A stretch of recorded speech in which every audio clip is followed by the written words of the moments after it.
Okay, I'd like to call to order the City of West Palm Beach Historic Preservation Board meeting for April 27th, 2021.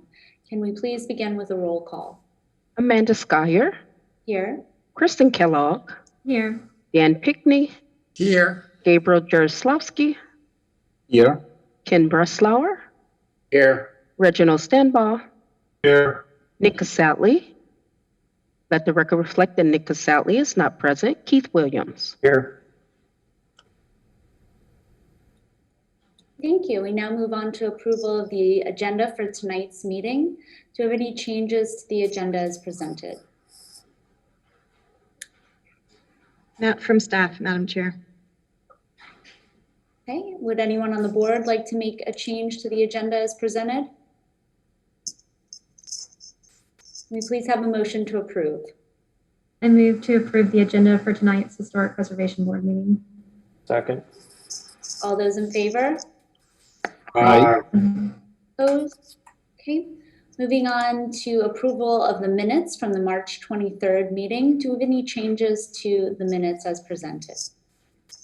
Yes, Madam Chair, it was brought to our attention that for the last case on the agenda last month, case number 2125, it was Kristen Kellogg made the motion. It was erroneously stated that it was Gabriel Jaroslawski.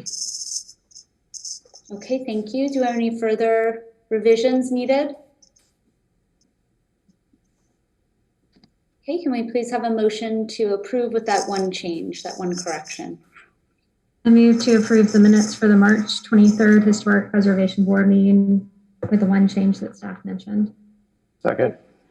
Okay, all those in favor? Aye. Aye. Any opposed? Okay, motion carries. We now move on to the report of the Historic Preservation Planner. Good evening, Frederique Mittner, City Historic Preservation Planner. We've had quite a busy month. Erin and I reviewed 158 level 1 permits and completed 49 zoning reviews.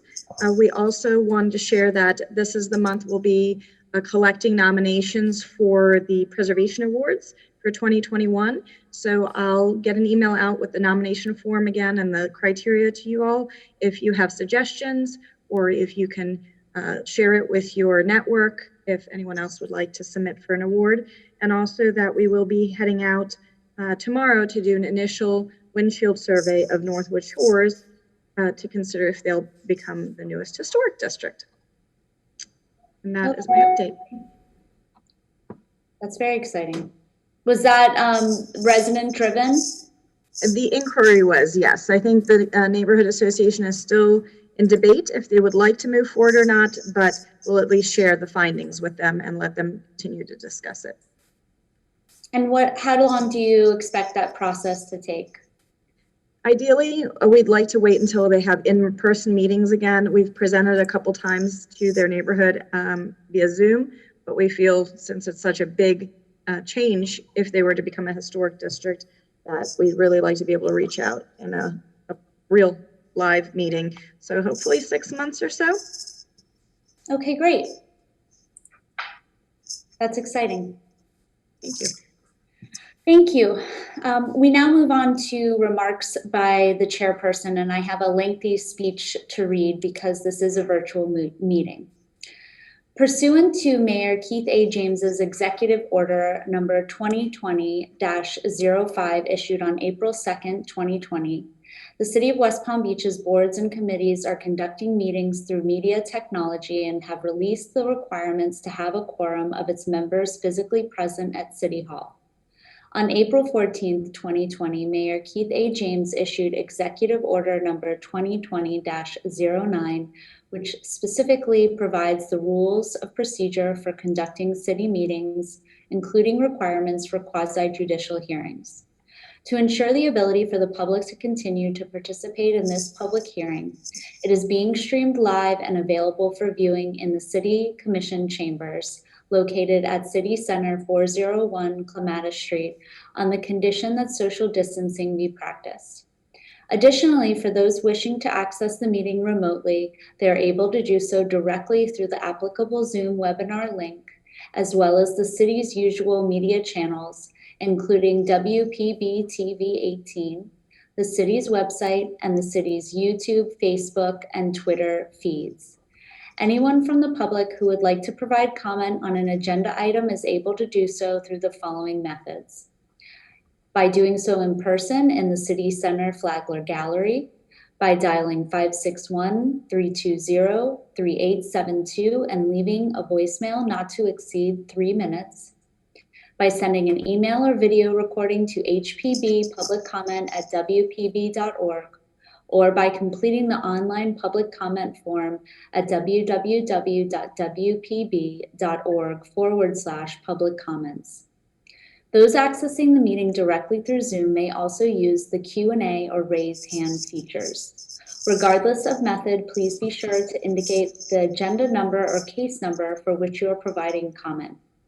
Everyone providing testimony must have video capability and will need to be sworn in. The swearing in will occur at the start of each case on the agenda. If you are about to provide testimony and were not sworn in, please be sure to indicate such and be sworn in before offering your testimony. After the applicant presents their case, staff will provide a presentation, and then the public will have an opportunity to speak or have their comments read into the record from previously received correspondence. The board will then go into executive session. Prior to rendering a decision, the board will confirm no additional public comments have been received by staff. As a reminder to members of the board, it is emphasized that Florida's sunshine laws are applicable and you may not use the chat feature or any other form of individual communication to discuss matters with other board members, the applicant, or the general public during the meeting. To lead into this, we need to let those in attendance this evening if we've had any conversations regarding the items on the agenda outside of this meeting. We will now declare any ex parte communications.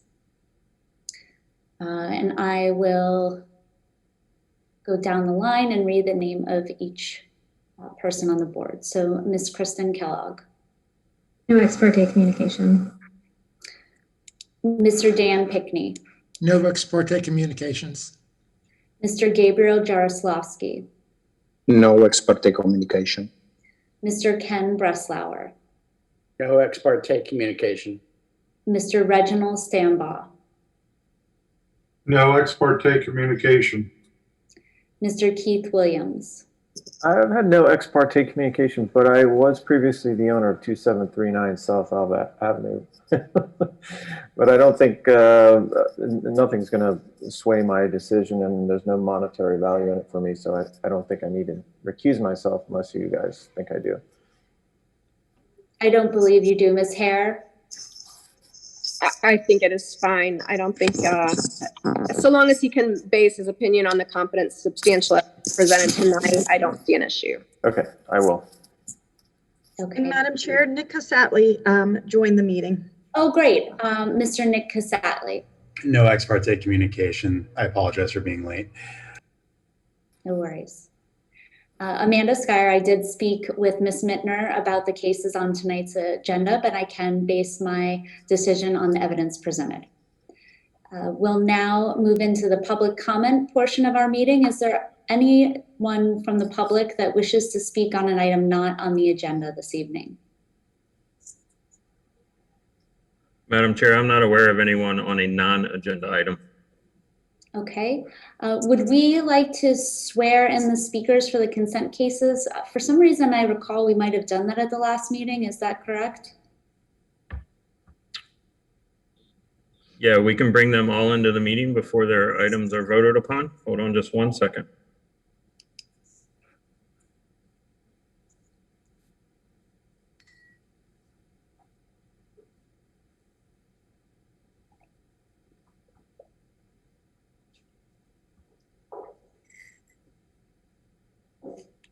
Okay, Madam Chair, that should be everyone for consent cases.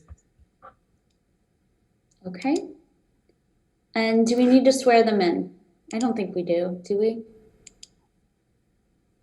No? Okay. So we have 2 items on the consent agenda. Can we please have a motion to approve?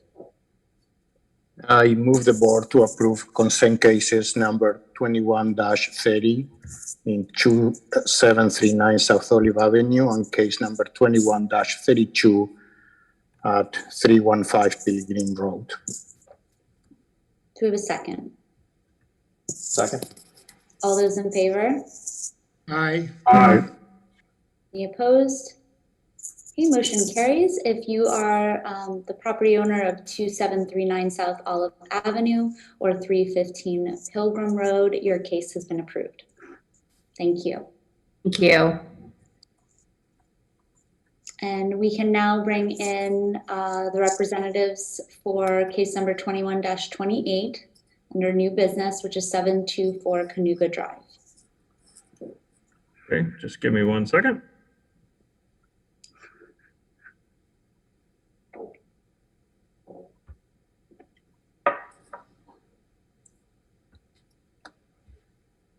Okay, that should be everyone on behalf of the applicant for 21-28.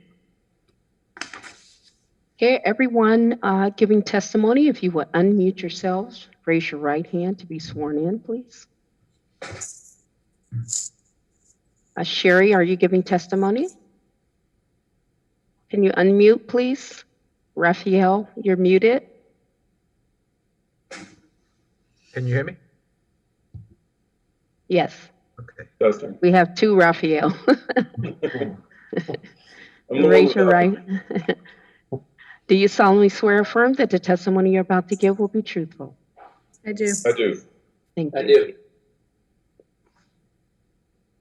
Okay, thank you.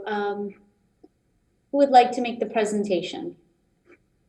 I was going to do it. Okay, great. Let me share my screen.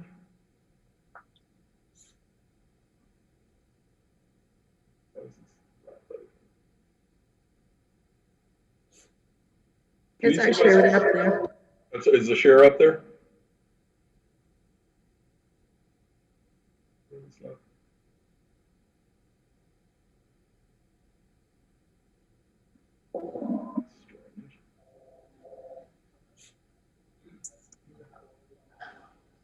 I think we can see what you have up, so you should Okay, be able great. to go through it. All right, 724 Cayuga Drive, Rafael Saladrigas for the applicant, Sherry and John Deraver. I'm also here with my partner, Rafael Rodriguez. I'm just going to scroll through the drawings very quickly. You know, I understand that staff has recommended approval for this, so I'd like to sort of slip through the drawings and photos very quickly and then let you ask any questions that you may have. I know it's all been included in your packets. So quickly, these are the existing photos of the house. This is the front of the house, rear of the house, the rear of the main house, the cottage, which we're requesting to demolish and then reconstruct in a conforming building, the existing front entry garage. It's a split level 1950s home that's sort of been neglected over the years. This is the rear cottage, again, which is being demolished or proposing to be demolished. A non-conforming structure, rear yard. You see that it's in total disrepair. Some aerial views of the house. This is the existing roof plan and proposed roof plan. This is the existing cottage in the back, again, that we're requesting demolition for, and the new cottage, which is completely conforming. The existing floor plans, the second floor split level is over the garage and these two bedrooms. There's the proposed first and second floor combined in the split level with the cottage in the rear. The new proposed roof plan, site plan. The existing elevation, which had some, we think, very inappropriate windows that were replaced and doors and garage, a kind of meandering way to get to the front door. And we'll let Don Scour, on the landscape architect, explain is designed for the ascent to that area where we're introducing a deck where the applicants can sit outside. These side elevations, existing and proposed. The interior courtyard, this is the east elevation, the master bedroom, closets, bathroom, and the cottage in the rear.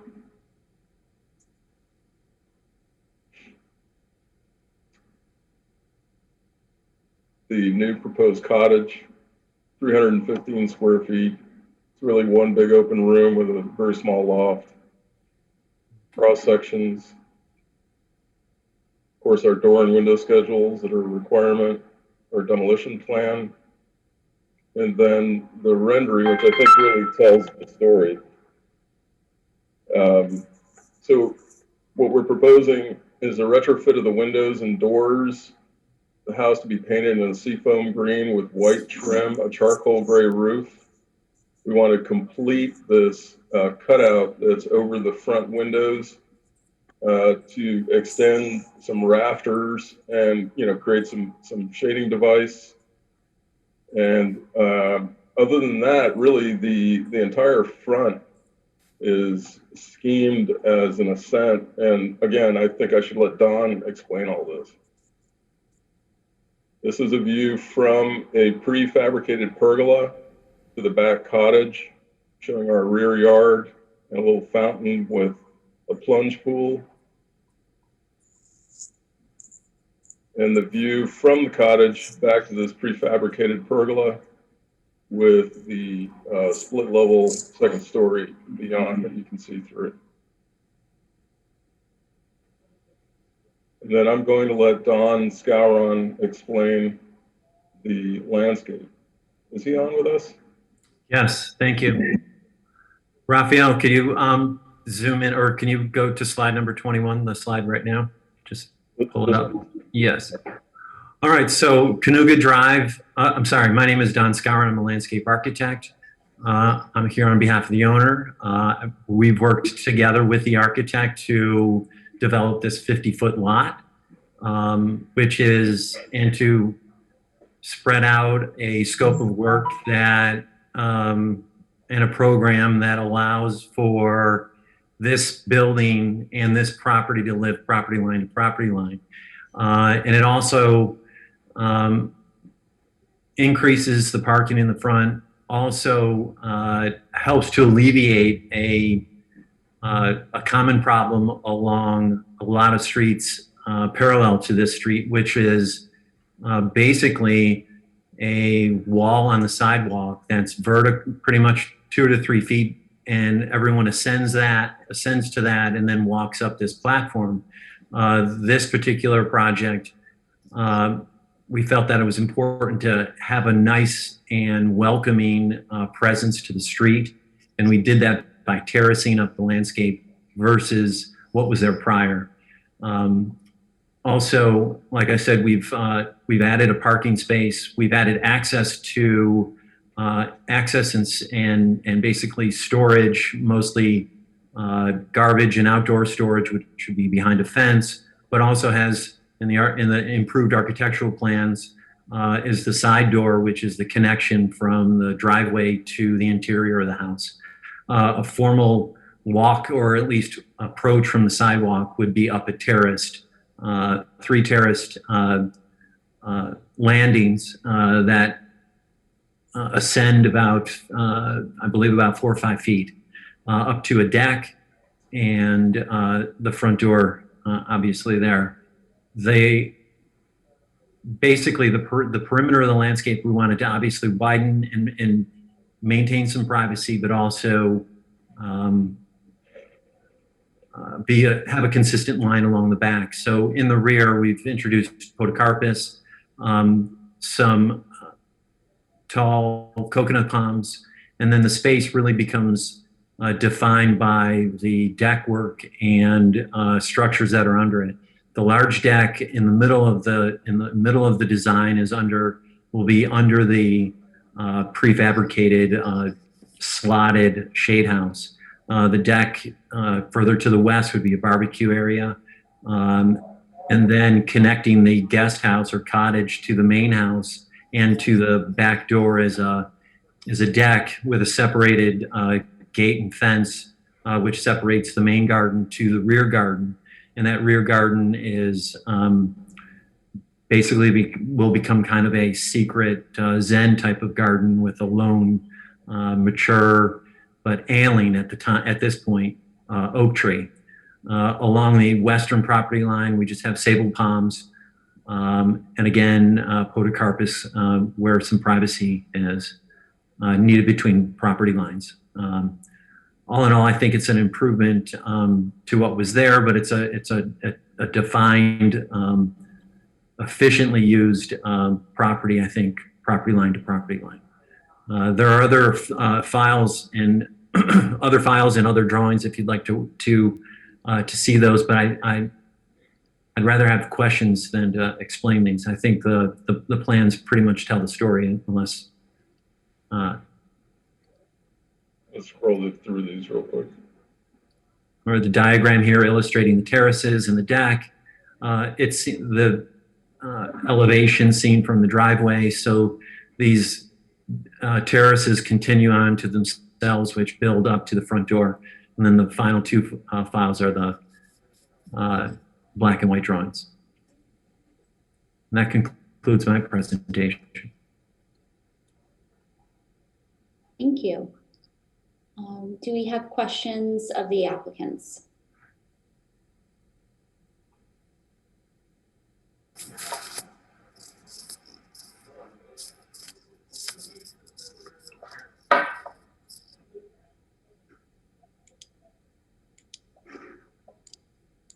Everyone is speechless. None. Isn't she pretty? Could be good. I don't have questions. I think it's a nice design. I was just going to say, I think it's a great design. It's a huge improvement. And I'd like the way the front elevates up to the house rather than just have a retaining wall and stairs.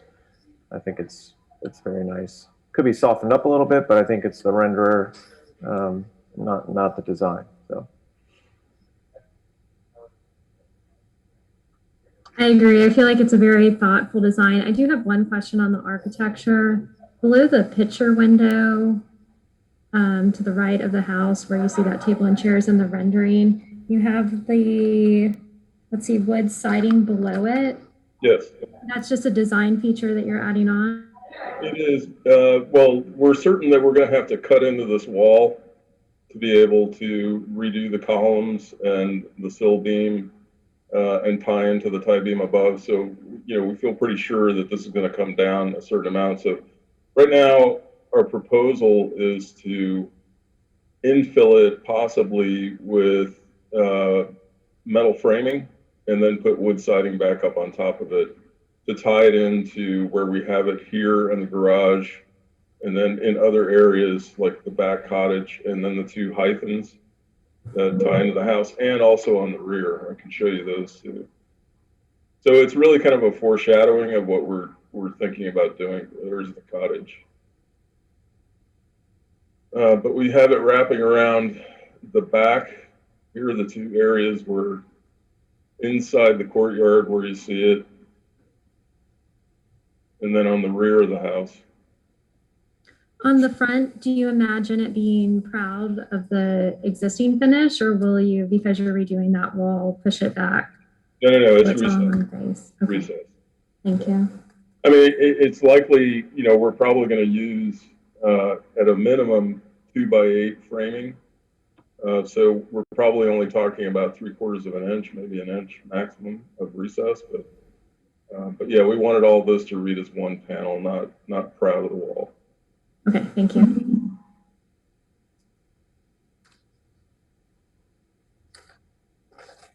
Any further questions?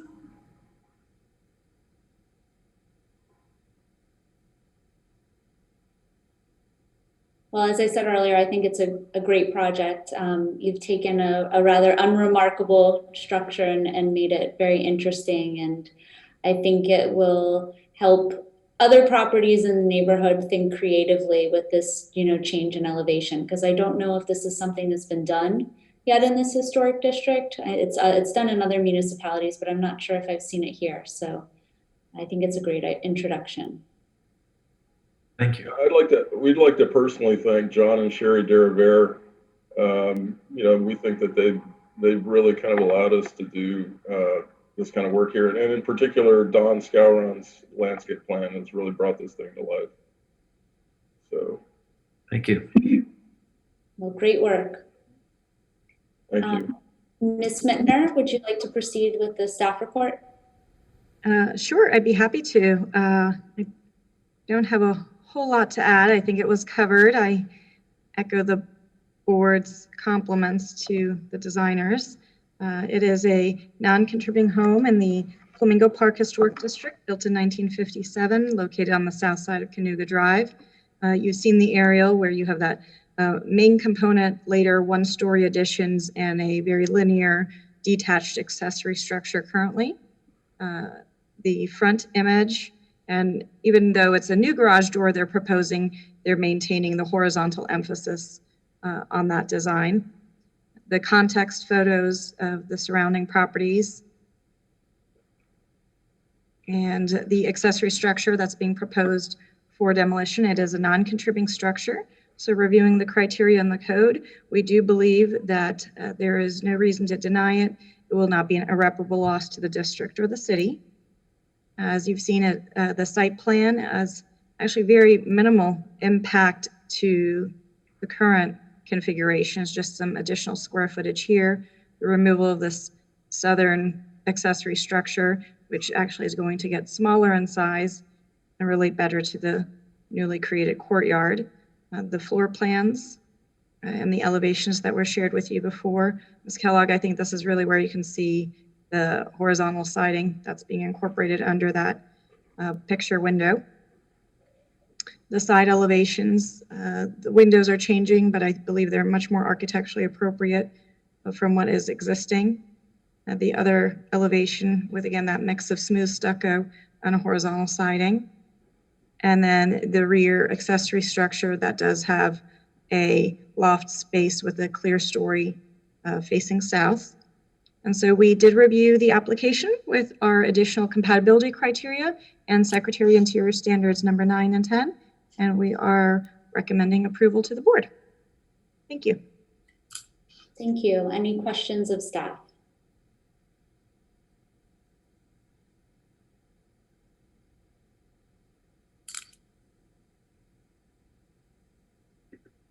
Okay, being there are no questions for staff, we will move on to public comment. Madam Chair, we did receive a couple emails with pictures, but those individuals are actually on Zoom as well and wish to speak. So first I will bring in Bobby Brubaker. Just 1 second.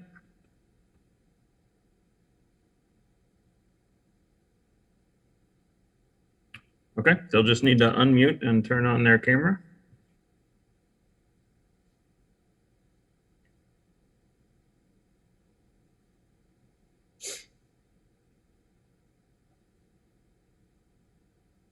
Bobby, are you able to turn on your camera and unmute?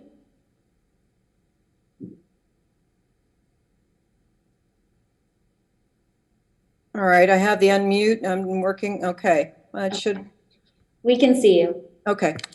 And you have a lovely ocean behind you. Thank you. Raise your right hand, please, to be sworn in. Do you solemnly swear affirm that the testimony you're about to give will be truthful? I do. Thank you. Please proceed. Thank you all for permitting me. It is a beautiful design on the primary home. I am concerned about the cottage. We can see it from our yard, and by raising it up over 1 story and putting windows above 1 story, we're concerned about sight lines, and we're also concerned about noise levels coming from the cottage or guest house. We're presuming this will be a rental property, and we have had issues on our block with Airbnb properties. and people staying a month and being disruptive to the community. So we are very concerned and would like the cottage to be just to one story. Okay, and could you please state your address for the record? I'm at 729 Flamingo Drive. I'm about a third of the back fence. This is my backyard, my view of the property. Okay, thank you for your comment. Ms. Mittner, I believe they are allowed by code to have a two-story accessory structure. Is that correct? They are, yes, and the proposal is 5 feet off the rear property line, which meets code. I think perhaps the design team could address some of the concerns from the neighbors, whether it's part of the landscaping or how the windows are located in the loft. Well, first of all, let me address the comment about this being an Airbnb. Mr. and Mrs. Deravere are planning on living here, so it's not going to be a rental property. So you're, excuse me, you're to the south of the Deraveres? Yes. Yes. Okay. South and west. South and west. All right. So I have up on the screen the south elevation of the cottage. I don't see it. Could you please share your screen? I have to share my screen with you. I have neighbors who live in their home and rent the property behind their home. It's not just strictly a rental property, and I appreciate, I just don't know what's possible with the future owners of the property. Well, to the best of my knowledge, this is not being done for an Airbnb. We've never had a discussion with Mr. and Mrs. Deravere about them renting the property out, but anybody can rent their property out. I mean, you could rent your property out, right? If you decided that you wanted to take a long vacation, you know, maybe. I'm not talking about my primary property. I'm talking about a secondary space, second accessory building. Okay, well, can you see the screen? Yes, sir, I can see the screen. And I did notice when you were showing the vegetation that the vegetation did not include along the back fence at all. Well, Mr. Scouron can talk to you about that, about what we could get back there on the 5 feet that we have. But that said, we might be able to make some accommodations with this window by putting some shutters over it so that light it can filter through, but they don't have a view into your backyard. I mean, we can discuss that with the Deraveres. That would be better. Right. And we certainly, Raphael, yeah, go ahead. we certainly can address this with some landscape. The issue is that the property or the west face of this building is 5 feet from the property line. Right. But the most stringent part of the landscape code in West Palm Beach relates to the power lines, which are directly over that property line. And there are certain plants that can be used and can't be used there. I think we cannot get away with anything that's closer than the 5 feet, that it's away from the property line with anything other than maybe a hedge that would rise up above the 6 foot fence that we already are planning. Well, that's probably the best option. And we'll certainly develop that in our plans. Would that be satisfactory, Mr. Baker? The hedge would definitely, if it shields us from the view, any potential sound from guests in the guest house and any view. Well, the west elevation is the one that I would see the most. Okay. Well, that's all one story. There's no windows on anywhere near the second story. Yes. So, Don, can we get podocarpus to grow that high? Certainly, we certainly could. Also, from your perspective, from the southwest, you're looking up the hill and past a large tree, which is an oak tree. And with the addition of this podocarpus hedge, I don't think you'll have any more problems. The hedge would be helpful. Okay. Well, it would be helpful to know exactly where your house is. What was your address again? 729? 729 Flamingo. Okay. The property corner lines do not line up because we're a lot and a half. And I'm not, I assume they're one lot. Correct. That's correct. Well, you know, we'd be happy to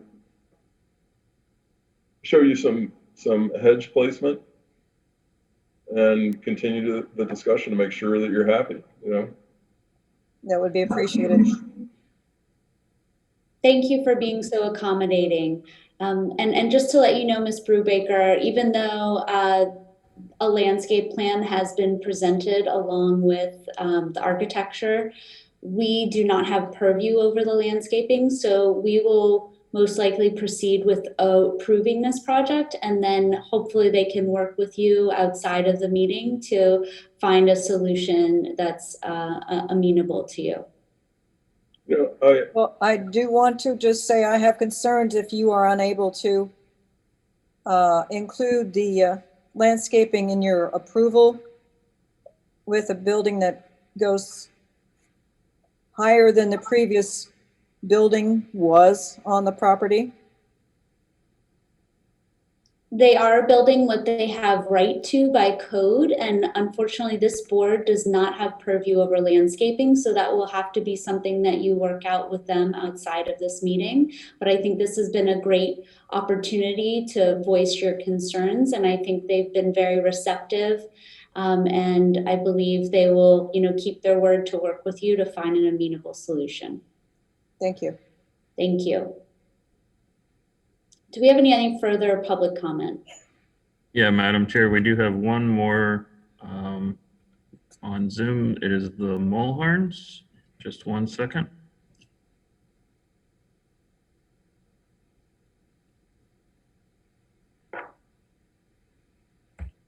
Okay, I just brought them in. They'll need to turn on their camera and unmute.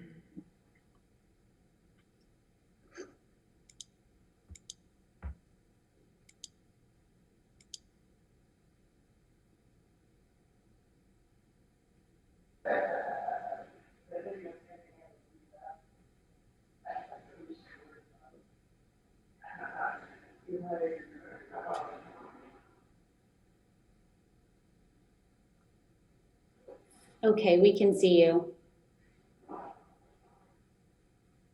Raise your right hand to be sworn in, please. Unmute, please. You're muted. You solemnly swear affirm that the testimony you're about to give will be truthful. We cannot hear you. We can't hear you. You have to say, we do. Oh, you just remuted yourself. Oh, I think we're They're having an unmuted, audio but issue. yeah, they're unmuted, but for some reason you can't hear them.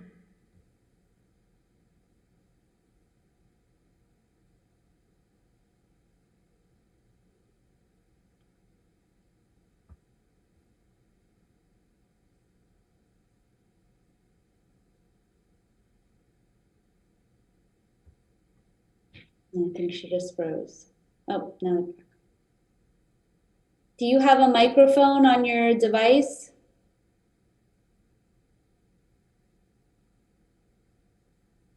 We do have an email from them that we can certainly read into the record. Okay. I'm sorry, we'll have to read your email into the record because we can't hear you. If you would like to add any further comments after your email is read, you can add it in the chat feature. Would that work for you, John? Sure, yeah, and I can read the message out of chat. Okay, great. So if you could go ahead and read, or whoever has the email, if they could read it, please. Yeah, I have it, and I'm going to share their picture while I'm reading it too. So this is the picture that was submitted with their email. The email itself is, just bear with me.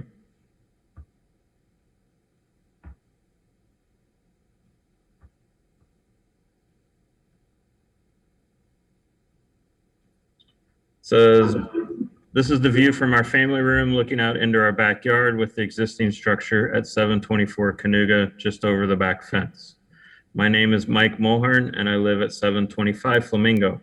I strongly oppose the proposal in case 21-28. Just imagine the building in the picture being a story higher with windows looming over our backyard. The proposal is ridiculously invasive and must not be approved. We'll be on the Zoom call this afternoon. I would like this picture entered into evidence. I strongly oppose. Okay, thank you. I believe this is a similar concern to our previous member of the public that made a comment. And I would like to reiterate that by right, these property owners have an ability to have a two-story structure. So they're meeting the setbacks and any requirements by the city. So I think the best that hopefully the property owners can do is work with their neighbors to mitigate these concerns with landscaping. Can I make a comment, please? Sure.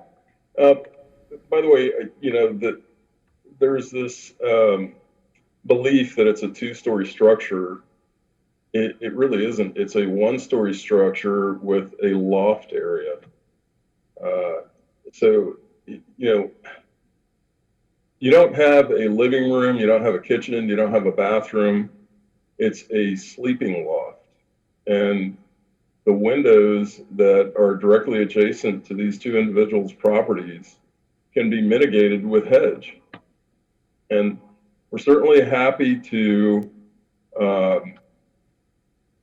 keep them happy, because I can't imagine that the Derivares want disgruntled neighbors. But this is not an invasive two-story house looming over the properties. It's a loft, a sleeping loft only, that has some windows so that we can get some cross ventilation in there. And it's not very tall. Raphael, how much taller is it than the existing structure? Roughly? Yeah. Try it.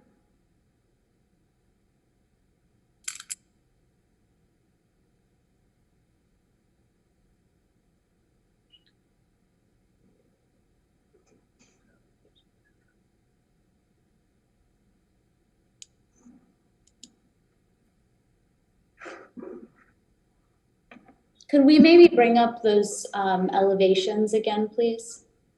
Yes. Just a second.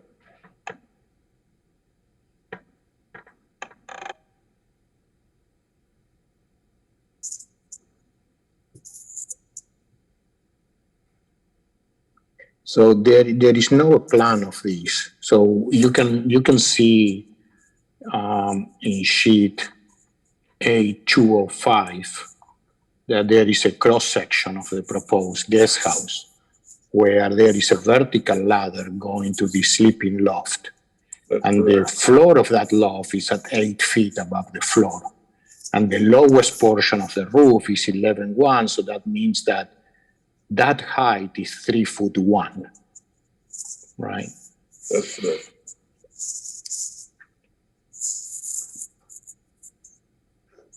And for those we members can of get the a hedge public, that high.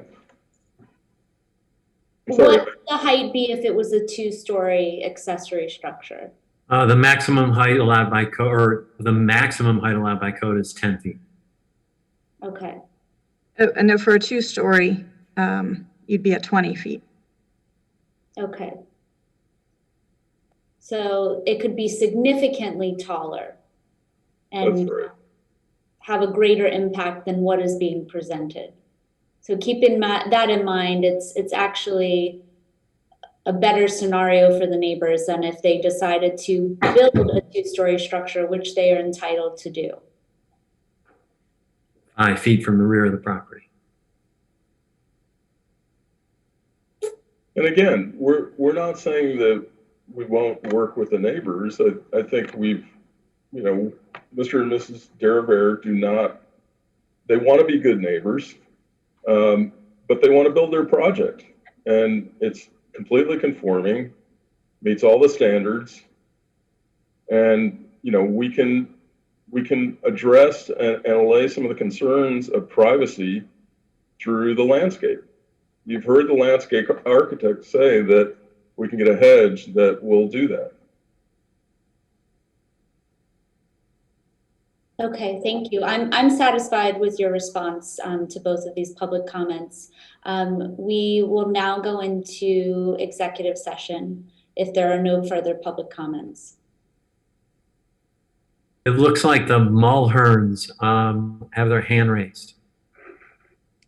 Do they have their audio issue corrected? I don't know, but they're waving their hand. No, I don't see where they've connected the audio. I've asked them if they've tried calling in. I haven't been getting a response in chat. Did they call in by phone?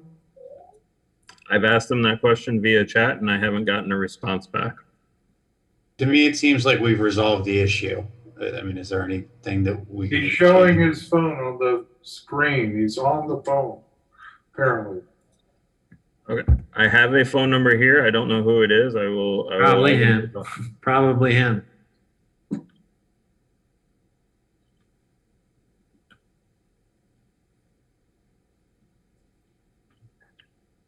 Hello.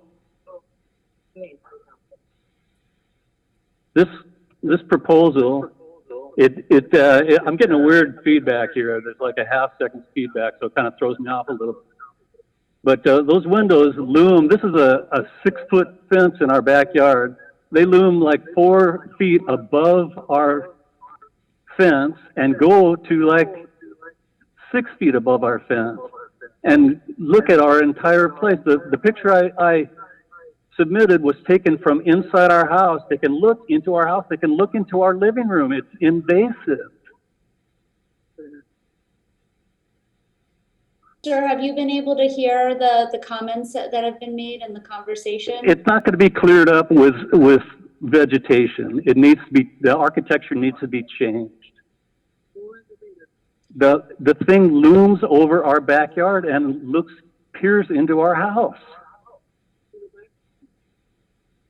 Did you hear the comments that they are entitled to a 20-foot tall building? I'm not arguing with code. I'm not arguing with historic considerations. I'm arguing with privacy. They're staring right into our backyard and our house. Well, I appreciate your comments. I think that they've offered a viable solution to address. What is that solution? They're staring right into our house. Well, how is that a solution? I think you're also welcome to add landscaping on your side of the fence as well. We just spent thousands of dollars on landscape, but when we bought this house, we didn't expect to be overlooked by the neighbors.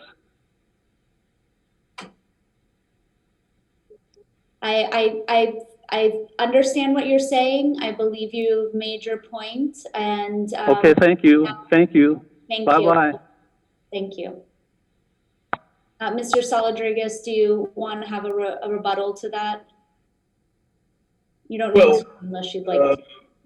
I don't, first of all, we don't know where his living room is. I mean, it's impossible for us to, unless we literally canvass his house, to know exactly where his living room is. But, you know, like I said, we can mitigate the condition with landscape.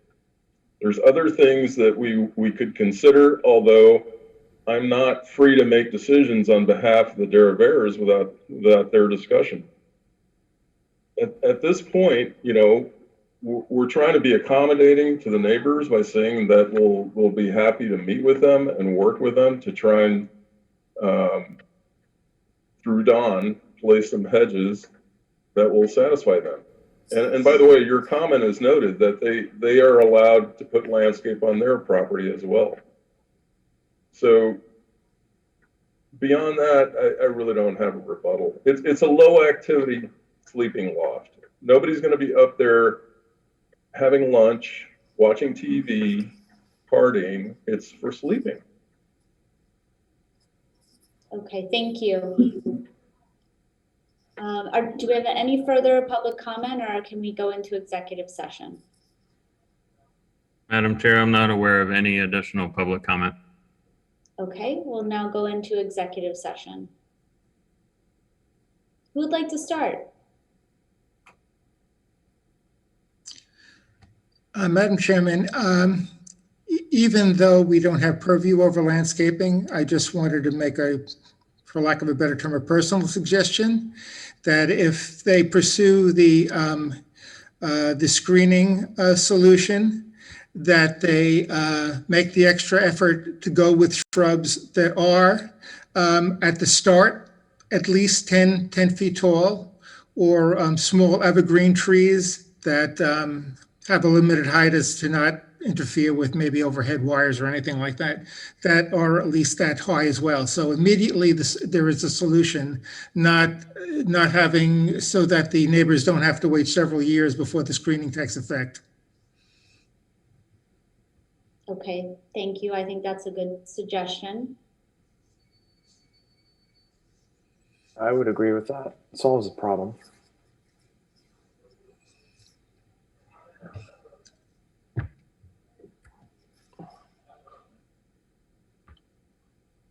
Okay, any further discussion? Just a comment that I think Raphael's done an excellent job here. I've known him for over 20 years. And as an architect, he's got one of the most impeccable reputations of delivering what's promised. So if he says that he and the owners are going to work towards having the best neighborly remedy, while also keeping true to their own rights to improve their residents, there's no reason to question his integrity. I believe Raphael and his teams have done an excellent job here. That's all. Thank you. Thank you, Reg. Yeah, and I also want to emphasize what I said before. I mean, I perfectly understand the neighbors' concerns. Now, this is a loft that vertical ladder, and a person once on that level, they have 3 feet until they bump their heads on the roof, right? So it's not a space to have a party, right? It's like the architect was explaining, it's just to go there and sleep, because you won't be able to stand up even in that area.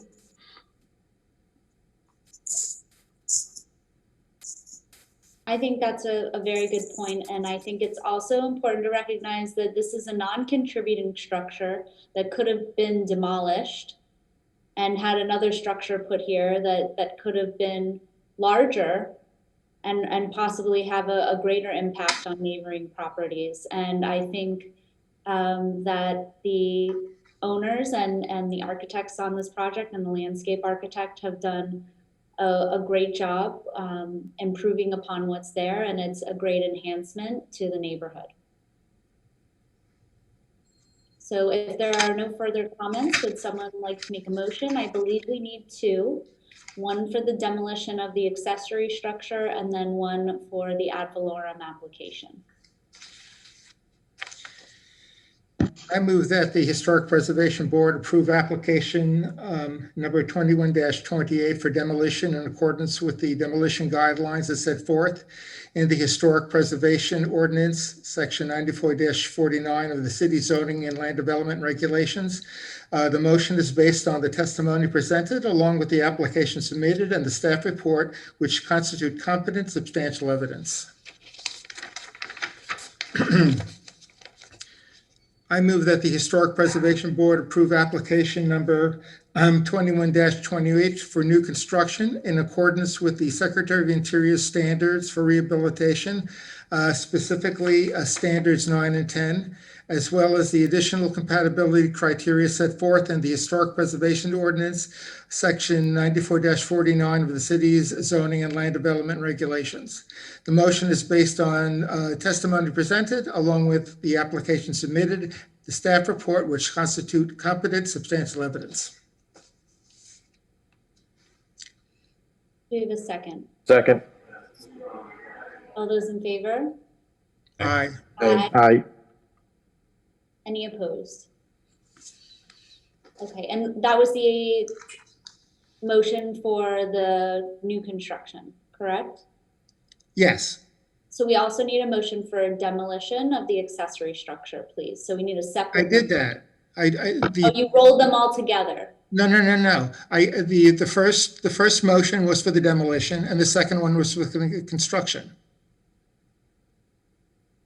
Ms. You need a- Mittner, can you please Yes, clarify? yes, Mr. Pickney made two motions without a pause in between for any seconds or votes. So he Oh, I'm has sorry. laid Right. both of them out there. Okay. Can we do that? Can we do back-to-back motions like that, or do we need to take a vote on each one? Vote on each one. Okay, so If you call out the first one, take a vote, and then for the second one, without having to repeat it, we'll know which one they're for. okay, so for the first motion, Okay, I move that the Historic Preservation Board approve application number 21-28 for demolition. Second. all those in favor? Aye. Aye. Aye. Opposed? Okay, and then can we use our aye for the second one, or do we need to go and do that one again? What do you recommend? Either you just take the vote, you don't need to restate it, it'll be for the Okay, second so one. now for the second motion for the ad valorem new construction and additions. Okay. Second. Do a second. Do we have a second? Did you Second. have a second? Okay, thank you. All those in favor? Aye. Aye. Any opposed? Okay, motion carries. Thank you. Okay, moving on to case number 21-29-201 Sunset Road. Chair, I just have a couple people to bring in. Just one second. Thank you. And thank you, and yeah, good luck. So much. Thanks. So it's a great project, and I hope you'll reach out to your neighbors. We will. Will do. Thank you. Thank you. Thanks, guys.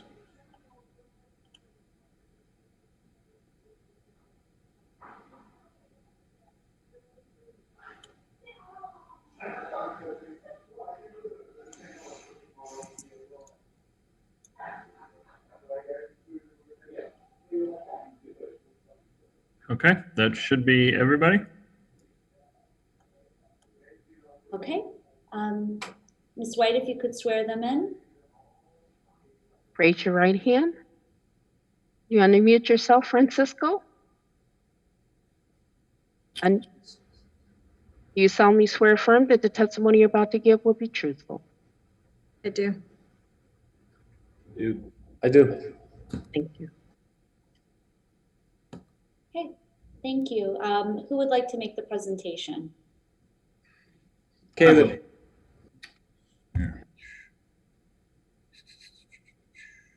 Share screen.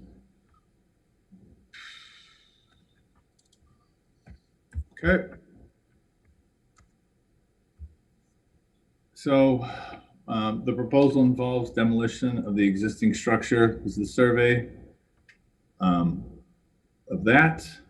With the existing photos, it's pretty overgrown property, pretty typical mid-century-ish, Mediterranean-ish style house, one story, rambling. Really not much of merit there to speak of. So the demolition, these are the photos of the, we couldn't really get great photos, but you get the idea of it. So then the proposal involves a new single-family residence, a little less than 5,500 square feet total, 4 bedrooms with a detached garage and a bedroom suite in the carriage house, and a pool. Also involved in the development is a rainwater collection system using the Coltech rainwater galleries for use in irrigation and other gray water matters. We have our existing street elevations with proposed highlighted in blue. With the adjacent properties, we're a corner lot, so we also face Medina Way. So these elevations reflect that. I think I should note that the one across the way, 24, 26, will probably be replaced in the future. That's kind of outside of the scope of this meeting, but that should be noted, I think. So the nearest relationship that way is also the beautiful Venetian building on the corner on Flagler. This kind of got moved down there. So this is the adjacent streetscapes. Give it a second to load. The adjacent streetscapes and adjacent properties. We've shown indicated roughly, this is without landscape, so it's not really indicative of the exact aspect of the building on the street, but just kind of a scale roughly with the adjacent properties on Sunset Road. The plan is a basic dumbbell shape. The program worked itself out pretty well along that shape. With basically the entryway functioning as a two-story breezeway on both floors.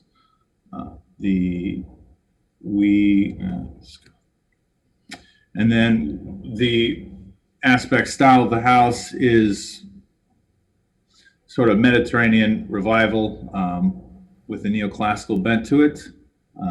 The side elevations kind of really reflect more of the Mediterranean and Spanish influences. The front elevation is a little bit more regular, more appropriate to the street elevation, the front elevation of the main street.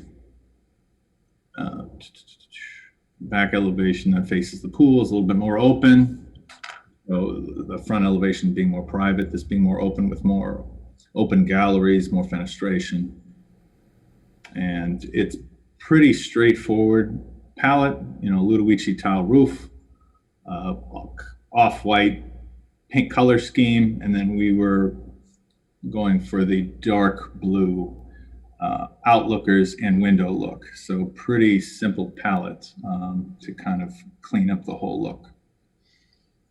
And these three renderings kind of give that aspect to it, just kind of an idea of the massing, of the roof heights, and how the masses, to avoid having basically one long building on the front of the street, we were breaking up that elevation to a 5-part facade with kind of the end bays and the middle bay popping forward and the hyphens trying to be more diminutive so we don't have basically too much of an opposing wall along the street.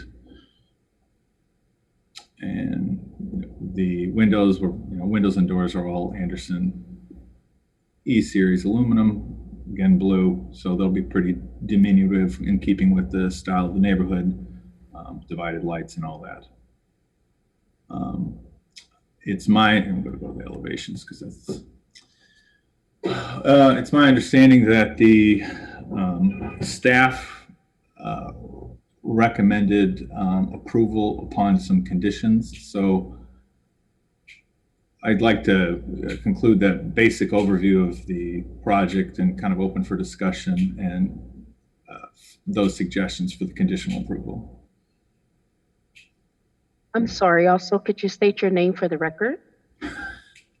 My name is Caleb Laux with FGS Design.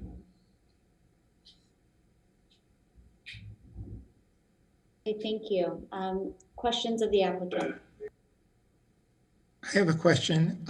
I was wondering why the applicant would mix neoclassical and Mediterranean elements in the building and especially since the building is primarily Mediterranean, why not go completely with a Mediterranean style? I don't know if the architects on the board would concur with that, but I just wondered about that.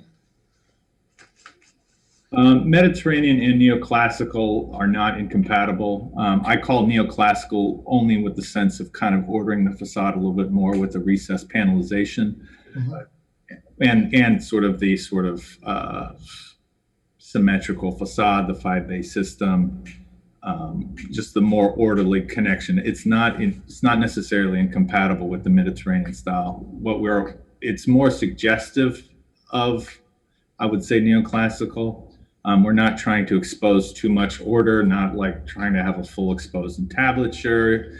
The only, so to speak, exposed trabeation columns are on that middle bay, and it's still an abbreviated Tuscan order, but that's about it. It's more suggestive of neoclassical. It's a restraint on that for sure. Yes. Okay, so like you suggested, those columns are not ionic. They are more Mediterranean style. Yeah, they're really an abbreviate. They're really, I should say, an abstracted.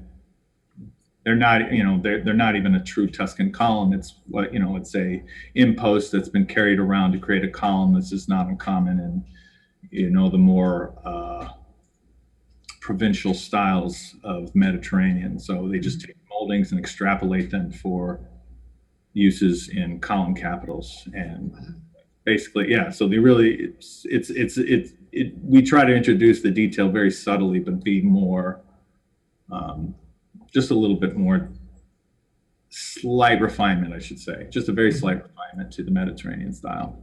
Okay, thank you. I noted that same comment as Mr. Pickney. And I think if you define the Mediterranean revival style by the buildings found in the immediate vicinity of this project, I would say that this design is definitely, in my mind, classified more as neoclassical, primarily because of the level of symmetry. And one of the major character defining features of the Mediterranean revival style is asymmetry. And this is almost symmetrical to a T. Yes, understood, and I understood that was one of the main comments. So if pursuant to that point, there's some edits we are prepared to make, but I'd like to see if there's any further discussion on that point before I go too far down that road in this hearing. What buildings in the neighborhood did you reference in coming up with this design? The one actually that I felt was very helpful as far as not immediately adjacent, but the property on Olive and Almeria by Roy and Posey, that's a little, basically, if you take the panelization off of this property, that's kind of the same language. It's got the horizontal outriggers. It's got strong use of the string courses, very organized, and symmetrical, but not symmetrical. We have a longer facade, which is why we kind of broke it up into the bay system. If it was not as long as a facade, we'd probably have more of a 3-bay system, which that property implies. There's other property, like I believe our immediate neighbor is also pretty symmetrical, but it's a much kind of smaller house. Let me see here if we have a photo of that, which it's all hiding under vegetation.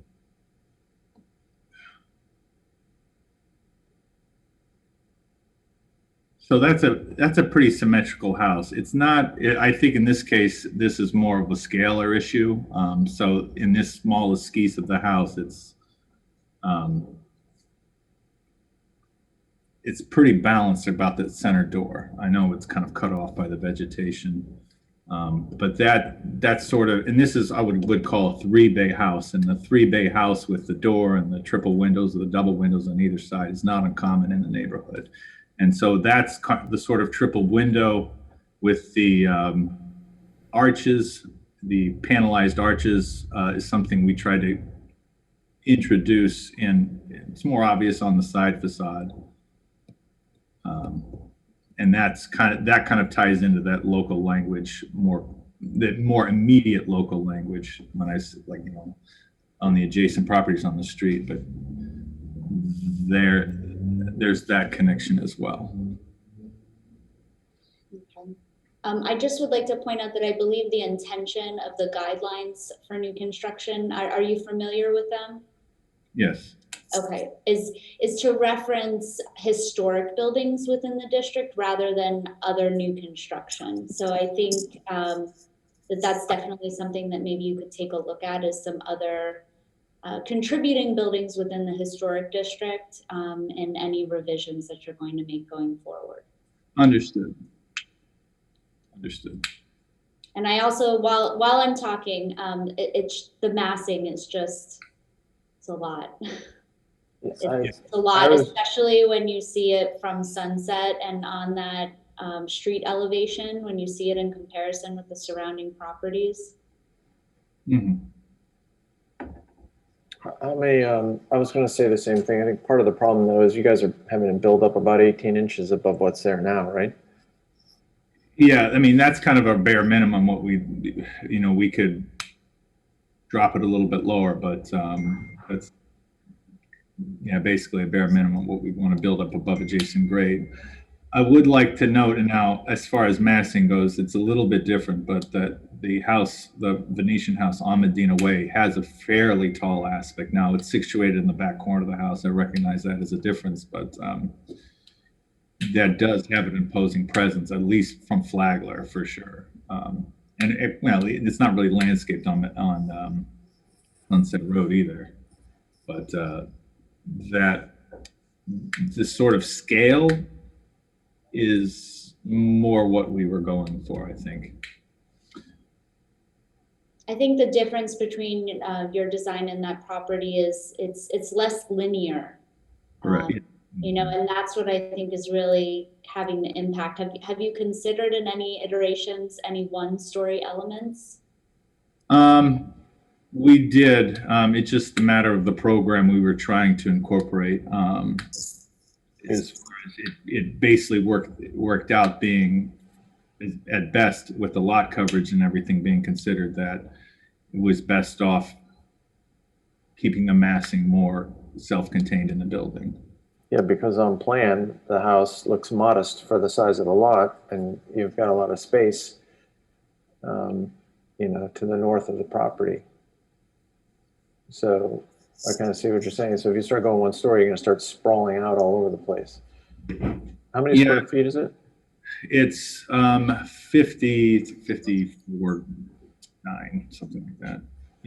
Almost basically, nears makes no difference. 5,500. So you're going for basically the maximum FAR. And the lot coverage as well. So the detached garage is kind of in excess of the lot coverage, which is allowable based on the allowances for detached structures, and garages off of, set back from the principal structure. So it's basically, we've kind of maxed out almost everything. And so to sprawl it out was really not an option. The other thing is, earlier iterations, we were considering a more asymmetrical, like a corner entry, but the program that we had kind of made the circulation a little too awkward. And so it's not that we ideally wanted a symmetrical building. It just worked out as far as avoiding too much circulation inside the building to kind of self-contain it more towards the middle, if that makes sense. I think you have to do. Sorry, go ahead. It's really echoing some of the comments that have been stated before, but you definitely need to do something to break up the mass. It completely changes the rhythm of the homes along the street. Okay. Now some preliminary discussions based on the comments from staff. Is it more of a, pull that elevation up. There was discussions of, and changing the window patterns and bays as far as to be more asymmetrical is basically pretty simple. If we were to de-emphasize the hyphens, let's see if this shows up, by dropping dropping the eave and the bearing height at those hyphens and doing a parapet between the two. So then this goes away, that does that. And then it becomes more of really more emphasizes these these elements that are popping forward, makes this go away, the hyphens go away a little bit more. Would that address some of the concerns where this roof becomes less emphasized? That was a discussion, but I don't know if that would address everybody's concerns. It would certainly help, but I cannot think of any historic precedent that relates to this building in a meaningful way. About the massing, I do see in some other buildings, particularly ones at Front Flagler, that massing is also than what you're looking at on the street. I think, you know, if the board decides that you need to come back, I would certainly want to see precedents from the district, from the historic neighborhood that support what you're presenting to us. Understood.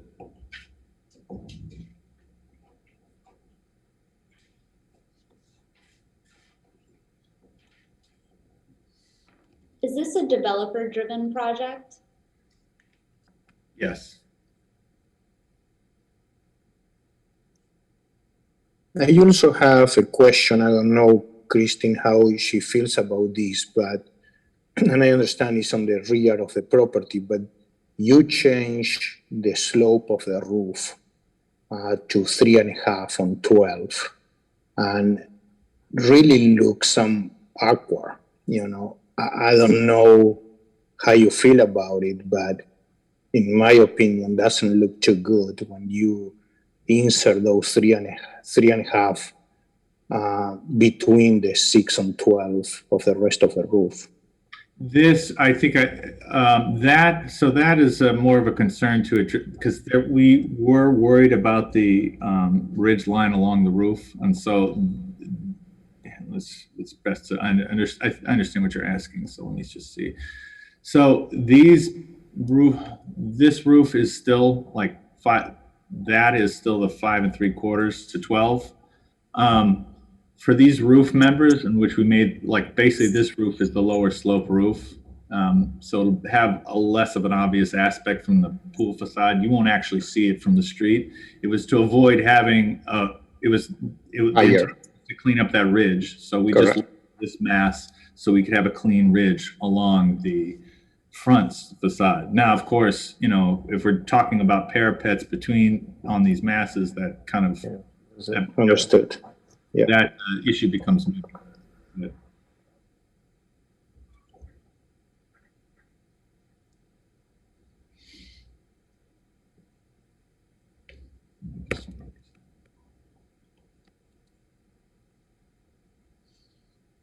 Any further questions of the applicant?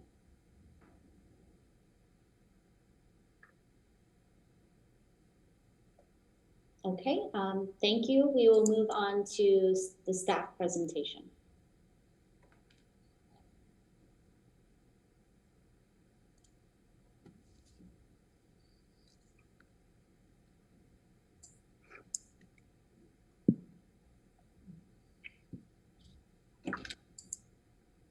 Frederic Mittner, presenting the request in front of you that you just heard from the applicant. The subject property is a non-contributing structure built in 1948 on the northwest corner of Sunset Road and Medina Way in the Elstead Historic District. Obviously, a lot of the discussion has been about how linear it is along Sunset Road. And one of those reasons is because it's a very large lot, and also the technical frontage is Medina Way, because in our zoning code, we view the frontage on the narrowest part of the lot. That doesn't mean that's where their door needs to be, but again, that's perhaps why the length is along Sunset, because it's technically their side. These are images of the existing structure. Again, has some various elements. Really, the only feature that's of any note is the store surround.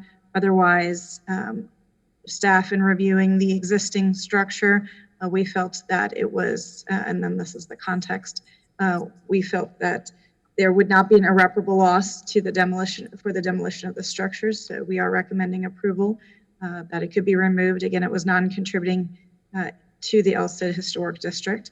The proposal, you've already seen some of the 3D renderings of the proposal for a primary 2-story single-family home, and then a 2-story accessory structure, 2-car garage on the ground floor, guest suite above. The site plan, and again, lengthwise along Sunset and meeting all the zoning requirements, lot coverage, floor area ratio, everything has been met. And then as you saw, the elevations that were proposed and some of the building materials, they are selecting some great products, Anderson windows, Ludovici tile. So the details are definitely there in the materials. Compact, detached accessory structure, that's traditional of this neighborhood. But again, the street elevations, it's very much in scale with the Medina side. As you can see, the surrounding houses, it's just that length along Sunset. So in reviewing the compatibility criteria and Secretary Interior Standards 9 and 10 for this proposed neoclassical structure, we thought it could be addressed by perhaps, as the architect said, the middle bay sections of the structure shall be reduced to break up the roof lines. Exactly how that was achieved, we didn't specifically talk about a parapet, but again, so you have that breaking of the massing, and so it reads in smaller volumes, and also a change in the fenestration pattern. Since there is the barrel tile roof incorporated on the neoclassical, we thought, again, we could pick up some of that asymmetry that's more traditional for the Mediterranean revival and what's found in Elstead. So that concludes my presentation. I have seen that in the Q&A, there's actually 2 neighbors who have questions. So I'm happy to answer any questions of the board, and then whenever it's appropriate, I'll read those to the board as well. Ms. Mitton, I have a quick question. The accessory structure has a cooktop. I thought that was not allowed for an accessory structure or the range. I apologize. It has, what are we seeing? A cook? Oh, yes. Well, that is actually allowed on a lot of the size. It's usually we're seeing smaller lots that wouldn't permit it. And so again, because it is an SF14 zoning district on a lot of the size, it is okay. Perfect. Thank you.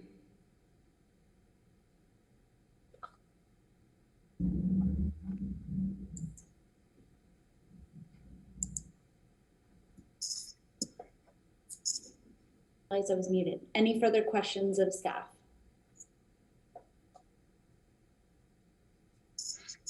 Ms. Mittner, are there any neoclassical examples in this historic district?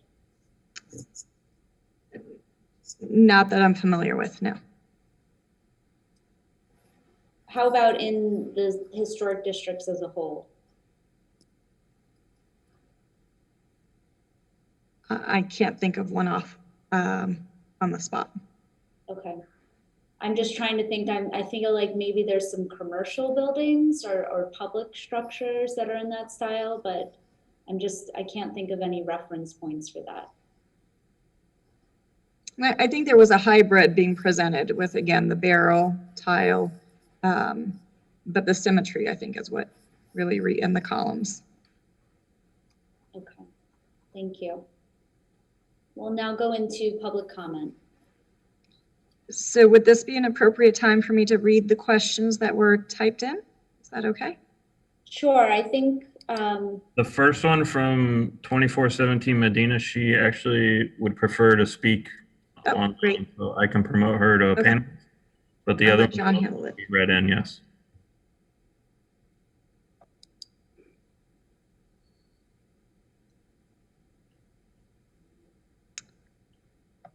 Okay, so I just put Nancy into the meeting. She'll just, there we go. Hello, sorry. Okay, Hi. raise your right hand to be sworn in. You solemnly swear or affirm that the testimony you're about to give will be truthful. I do. Thank you. Hi, everyone. Thank you for the opportunity to ask a question. My husband and I own 2417 Medina, right next door, the property line to the north. And my question related to the landscape planning. I know you didn't submit a plan.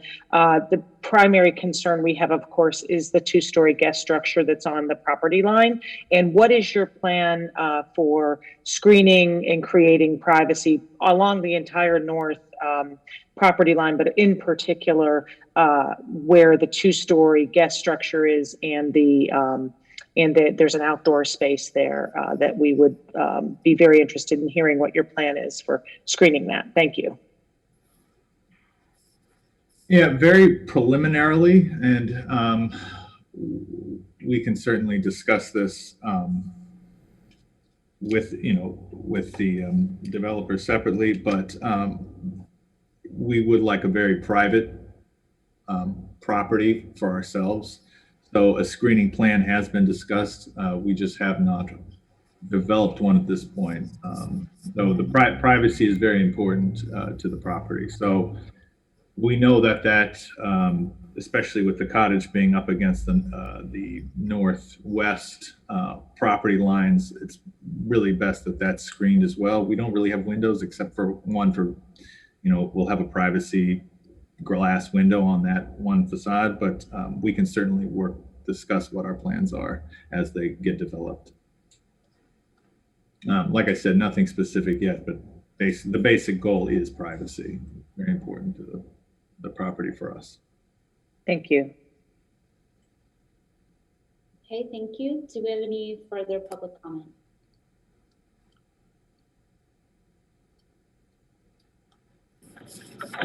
There was a comment written in the Q&A from Fred Tanny. Is there a reason this is not more oriented to Medina Way versus Sunset? In this case,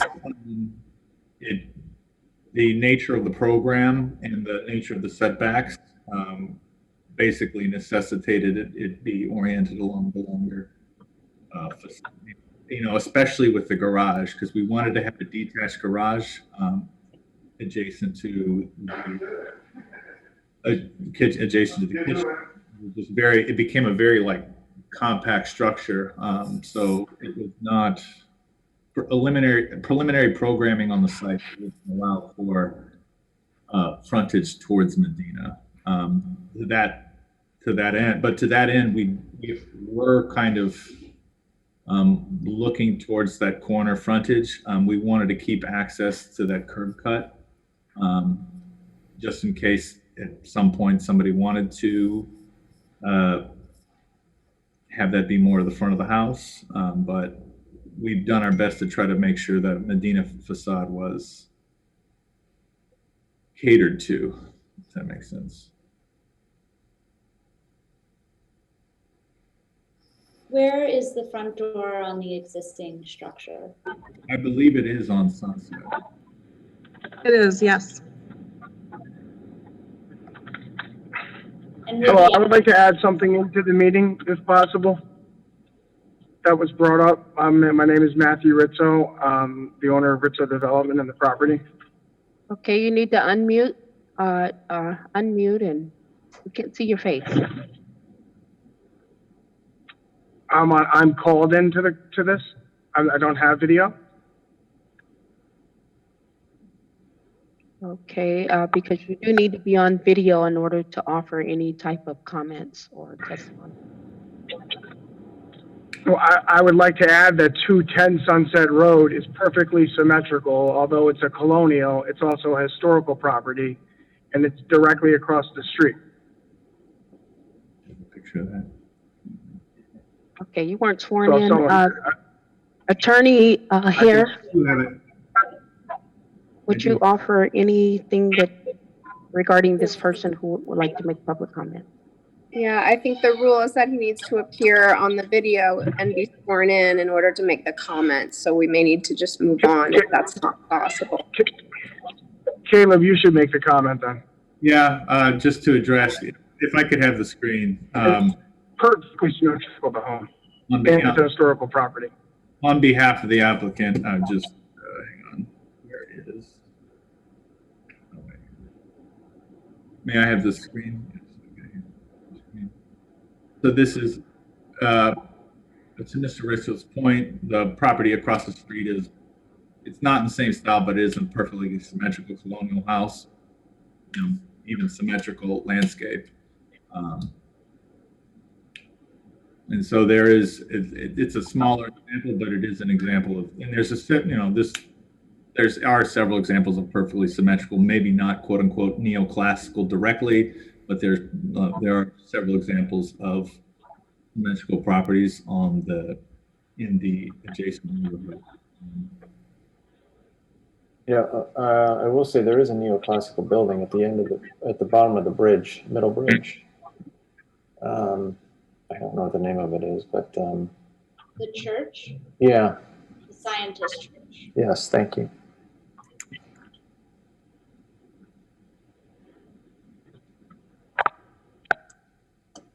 And I think that example is noted, and I think also that to your point that it is a different style, which the colonial revival style, it's very common for them to be symmetrical structures in design.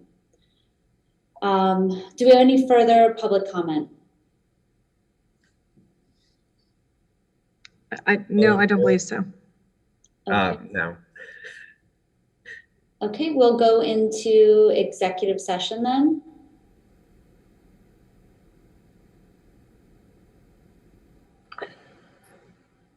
I guess I'll start. I think staff picked up on this, but I was going to comment on the materials used for the house. I think they're great materials, a Luigi roof.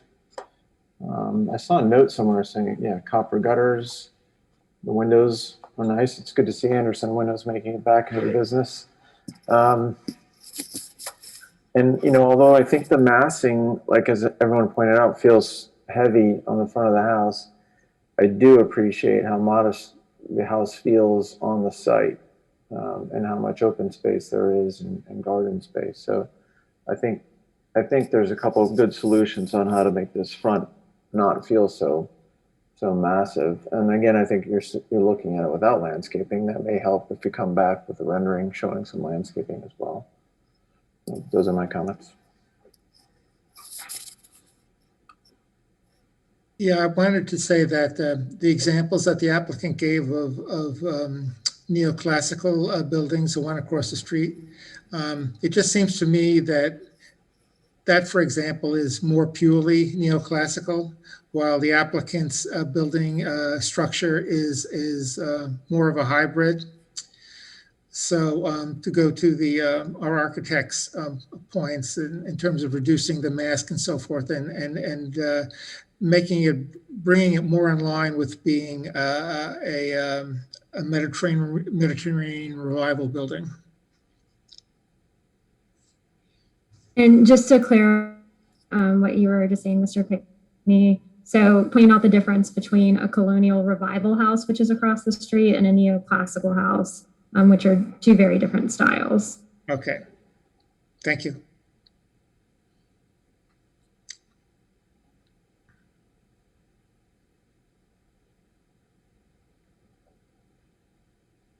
Any further comments?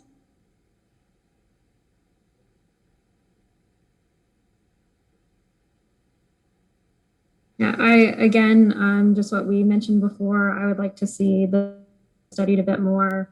I would like to see a different style explored that's more cohesive with this historic neighborhood. And also, my internet cut out for a moment, so I apologize if anyone else mentioned this, but the entry feature feels very undersized with that balcony up above it. It looks like it's a recessed balcony, so I would also study that element.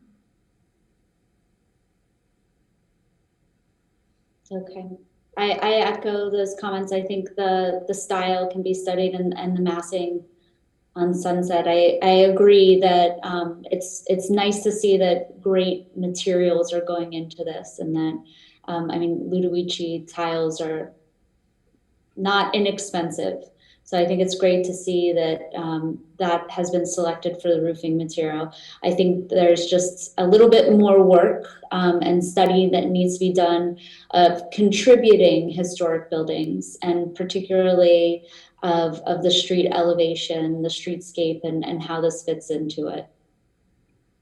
I'd like to see this continued. I know that staff had approval with conditions. I don't know how everybody else feels, but I would like to see this come back based on our comments. I agree. Yeah, I agree too, and I also agree with what everybody's saying. The design, the materials are, excellent. Design, I think that looks good, but not for this type of neighborhood. And I also agree that I would like to see it back. Okay, would someone like to make a motion to continue? I move to continue case number 21-29, Historic Preservation Board meeting. What about the Second. All those in favor? Aye. Aye. Any opposed? Nay. Okay, would you like to state for the record, Mr. Stambach? The reason for my nay? Yes. I just believe that we could address it at this time without postponing it. But I think that there are alternatives that were proposed, and we spent some more time on it now. We could probably get to something that would work. But that's all. Okay. Thank you. So this case will be continued until next month's meeting. And we thank you, Caleb, for your presentation. And we will look forward to seeing you next month. Okay. Is the proposal for the application for demolition, will that be reviewed at that time, or is it possible to move on that today? I think we can go ahead and make a motion to approve. Ms. Mittner, do you have any concerns about that? I don't have any concerns, but you'll need to waive the requirement for simultaneous approval of new construction. Okay. So was that two motions, one motion? Ms. Skyer, I just would like to speak up. I do have some hesitation about separating the motion because, if something were to happen, I'm sure it won't, but between this month and next, and we've already approved demolition, I think there's a reason behind us having that simultaneous approval process, and I'd like to stick to it. I'd agree with that. I agree with that as well. Okay. Well, so then the case will be continued, and we appreciate you listening to our comments. Thank you. Thank you. And with that, I believe that's our last case for the evening. Can we please have a motion to adjourn? Motion to adjourn. Second. All those in favor? Aye. Aye. Any opposed? I guess not. Have a great night. Thank you. Thank you all. Thank you. Thank you. Bye.